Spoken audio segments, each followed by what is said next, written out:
City News is brought to you by East Brewster Lawyers, Rotorua, celebrating 100 years of legal excellence and innovation.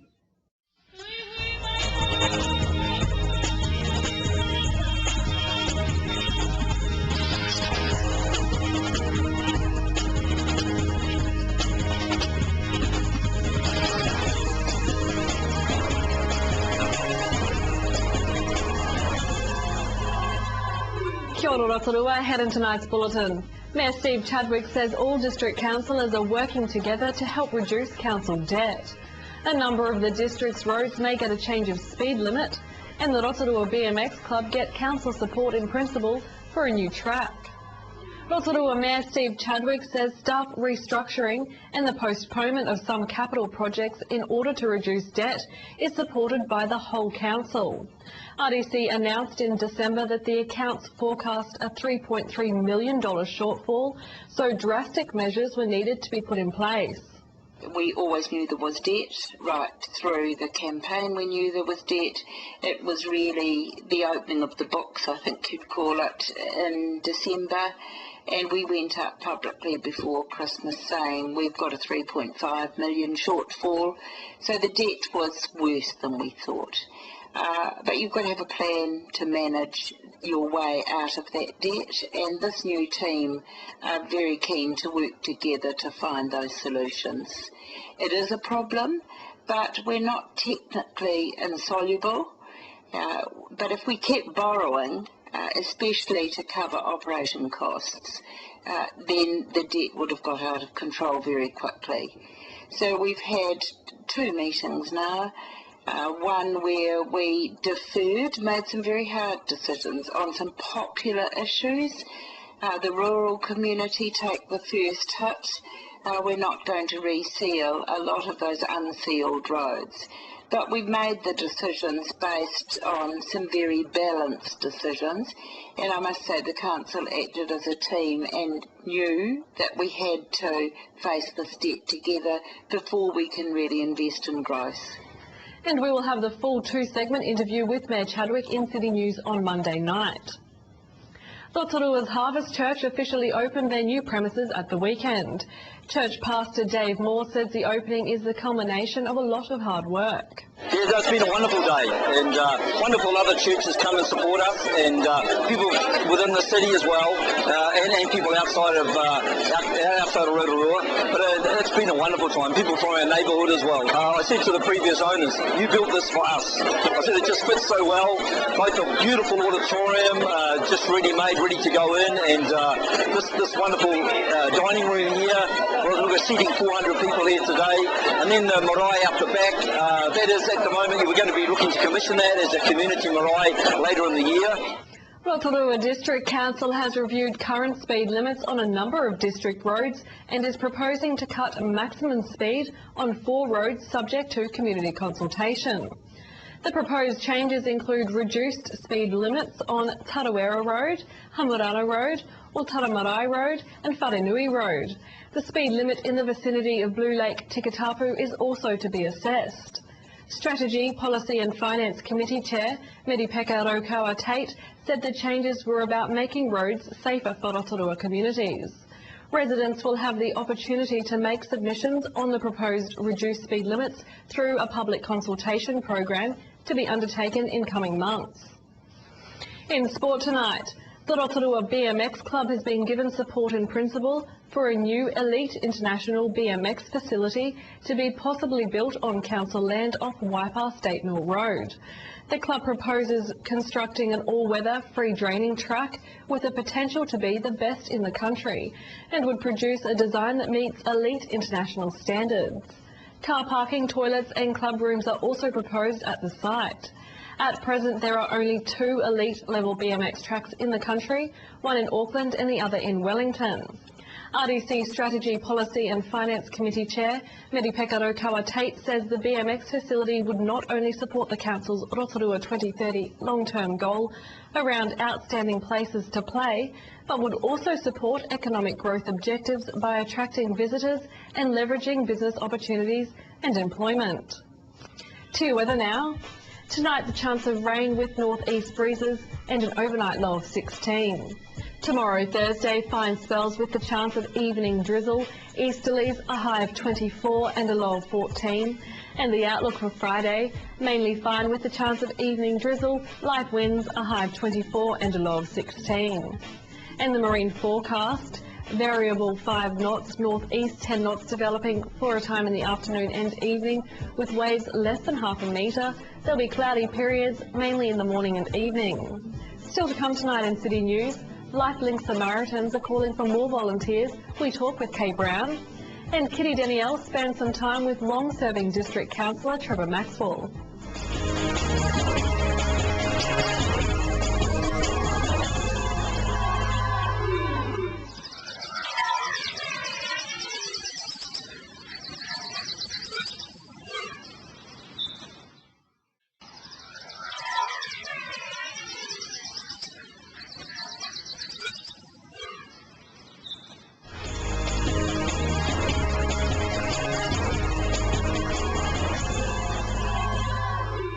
Well, if life is getting you down, we've got a good story for you today. We're going to be talking with Kay Brown, who is the manager of Lifelink Samaritans. Now, they're based at the Community House on Haupapa Street, and we're going to be discussing the good things that these guys do in our community. Thanks for joining us today, Kay. Now, how long has Samaritans been operating here in Rotorua, but also around the country? Just in Rotorua, we've been going 40 years. 4 years ago, we joined with the other Samaritans in New Zealand. There's 5 branches. And we work with them, we collaborate with them, we can refer calls to them, they can refer calls to us if they can't fill their rosters.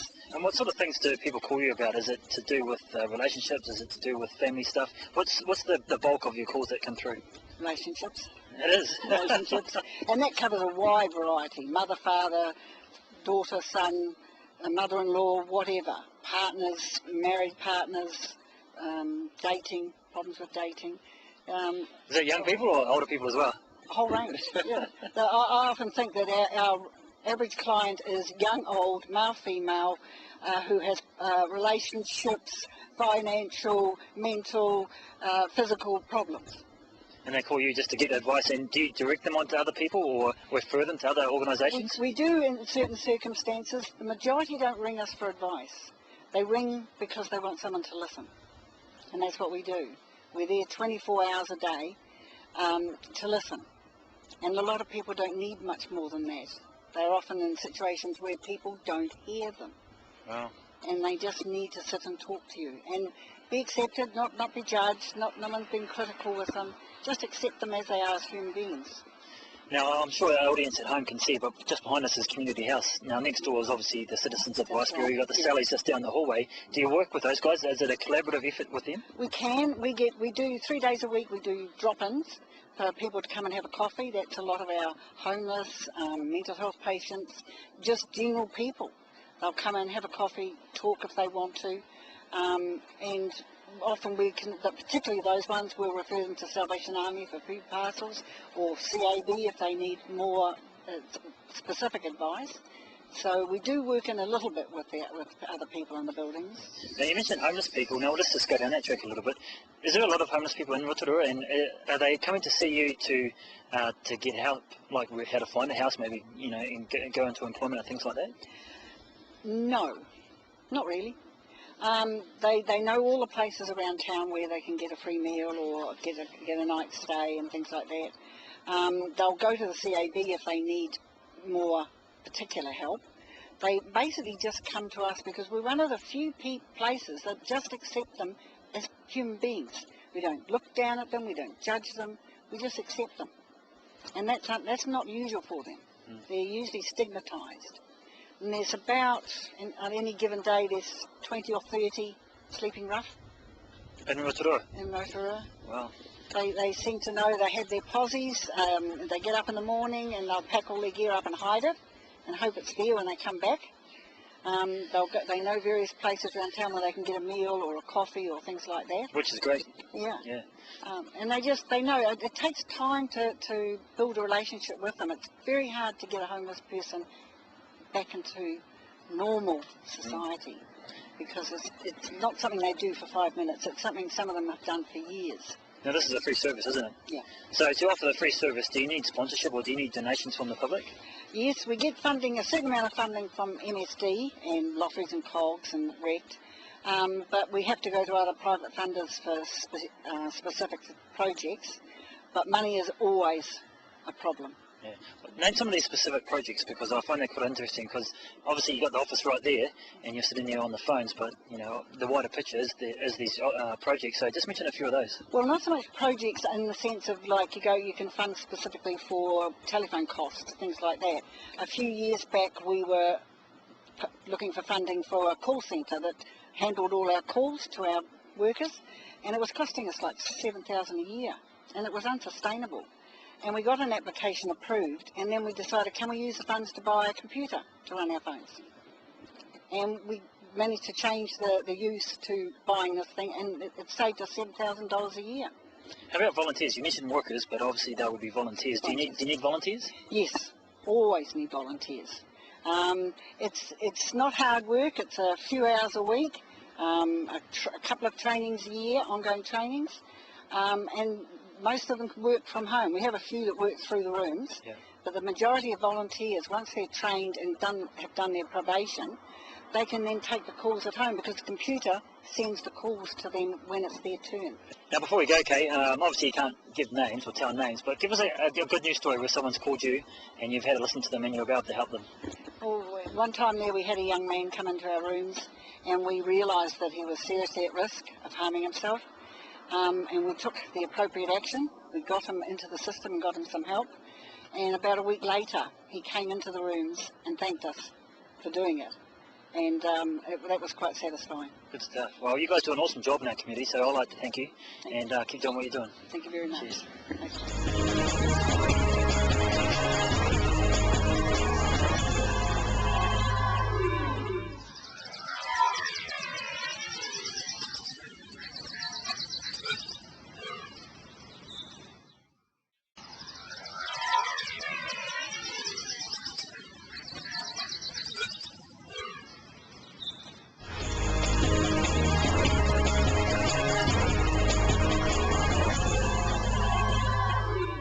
Kia ora everybody, welcome back. Well, it's my great pleasure now to be joined by He Tino Rangatira, Trevor Maxwell. You all know and love him very much as I do. Kia ora koe te rangatira. Kia ora Kiri, kei te pēhia koe. Oh, kei te pai, very good. You have been a very busy man. What have you been doing over Christmas? Well, over Christmas and New, because we had just finished the elections in October, a new mayor, 4 new councillors, and very thrilled, my niece Tanya Tapsell going council. So a lot of changes and different things. Then we took the Christmas and New Year break, and because I go away quite a few times during the year, I thought, no, I'll stay home and stay off the roads, or get up if it's great, go around the lakes or something, but then at the same time keep my hand in. We're preparing now for Lakeside, and that's on the 22nd of February. So just been attending meetings, and I think barbecues mainly. Oh, nice. But enjoyable, because there's a lot to do here in Rotorua. Yes, you know. there is. And I didn't go to Ragamuffin this year for the first time, because we had something else, and I was also involved with the Sevens, National Sevens, and because one of the trusts I'm on was one of the major sponsors. So whilst we didn't get a big crowd there, I think it will be January next year a place to be, because they select the men's teams and the women's teams to go to the Rio Olympics. So I think it's good for Rotorua and good for New Zealand. Oh, absolutely. There have been wonderful things actually happening in Rotorua, and during your time where you have been involved in council, what are some of the greatest memories that you have? Well, starting from, 36 years ago, Sir Peter Tapsell having confidence and urging me to stand, and I thought, oh gosh, I know nothing about council.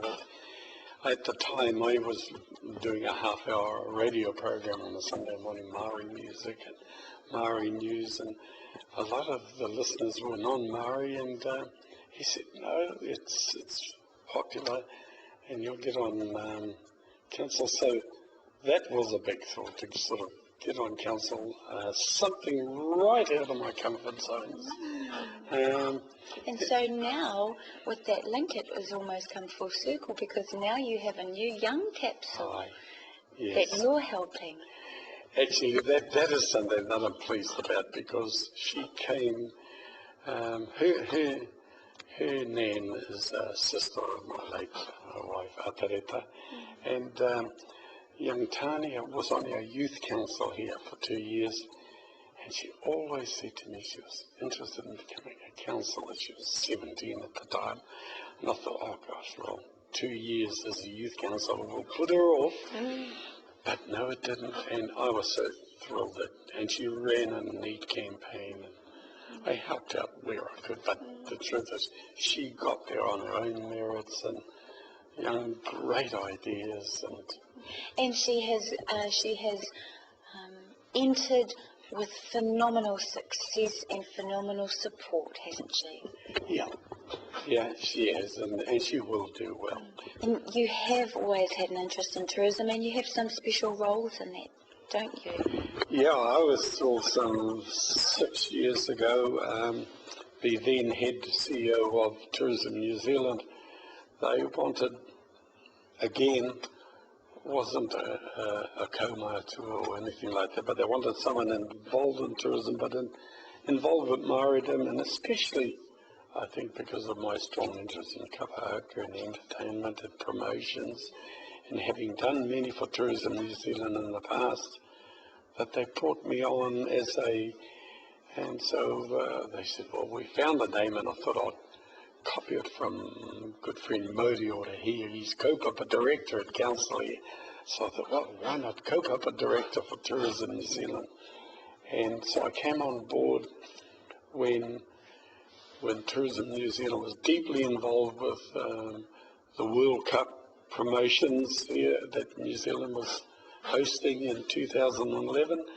So I was brought on board to help with the links with that Maori played a part in all the promotions in Paris, and I went to London, and I mixed with the London Maori group there, and even our own Lizzie Marvelly was involved, so it was great up there. And then we went to Tokyo, the giant rugby ball, and then down to Sydney and back to Auckland. So I was involved with that quite a bit, as well as ensuring that I was doing my council duties. Doing your council duties here. Well, we are going to come back and we're going to hear more about those council duties after the break. There's so much we can learn. Kia ora. Kia ora. We'll see you after the break.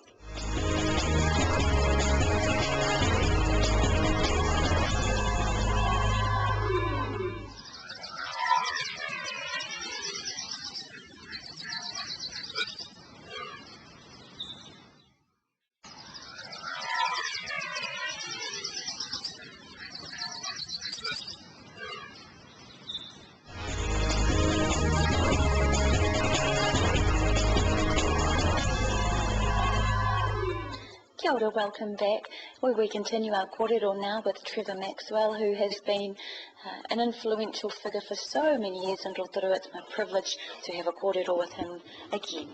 Kia ora. Kia ora. So before we went to break, we were talking about the mahi that you do with tourism, and so much mahi that you have done around Aotearoa.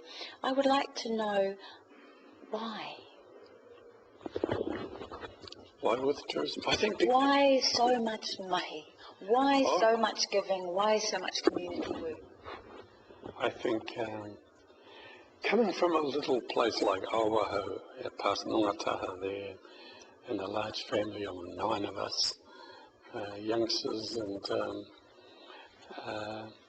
coming only at the end of the year into the big city like Rotorua, it was sort of, wow, look at the tall buildings and things like that. But no, I think because having a good upbringing with a close, large family, and the furthest I think I ever got overseas was going to McCoy Island on a boat. And so, and and then watching it on television, you see. So it's I thought, yeah, travel would be great, but I didn't think I would have travelled as so much as I have for various reasons. And starting in as a youngster with all the kapaka groups and involved there and doing promotions, St. Faith's Church promotions, and even at primary school, secondary school. And then it is through Maori cultural performing arts that I've been able to see the world and take Te Arawa people and whānau to enjoy what I've enjoyed overseas. And I think that's why tourism's been good to me. Culture's been good to me. So it's giving it back, whether it's at Western Heights High School through the cultural groups, or encouraging our own young people in that now to be proud of the Maori culture, be proud of what they do. And there's some beautiful performers in Rotorua. They can play and they can sing. And so, what has the future got for you? What for 2014? What does it hold? Well, I've kept the other thing I've thoroughly enjoyed being as deputy mayor for 11 years in Rotorua Council here, and now Stevie has asked Dave Donaldson, who's a very good councillor, and so I supported him straight away. He's deputy mayor now, and she gave me a new role called cultural ambassador, and I thought, oh, okay. So I said to her, hey, what do I do? So she said, carry on doing what you're doing now, and perhaps without the criticism that might come with it. Someone saying, why aren't you at a council meeting when you're in China signing some big deal for us? And I thought, yeah, I like that. Okay. So you're happy in your new role? Oh, I'm very pleased. And this year, and it's going to be a new experience. I've never been there, but going to go in October to Iran. To Isfahan is the cultural centre of Iran. So, gosh, not many people have been to Iran. So, and naturally Dubai for a week's break there on the way to and from. Oh, well, so that's what I'm looking forward to. Yes, and we look forward to hearing about it, because it will be different going to Iran, won't it? Aye. Yeah, first time to a Middle East country for you?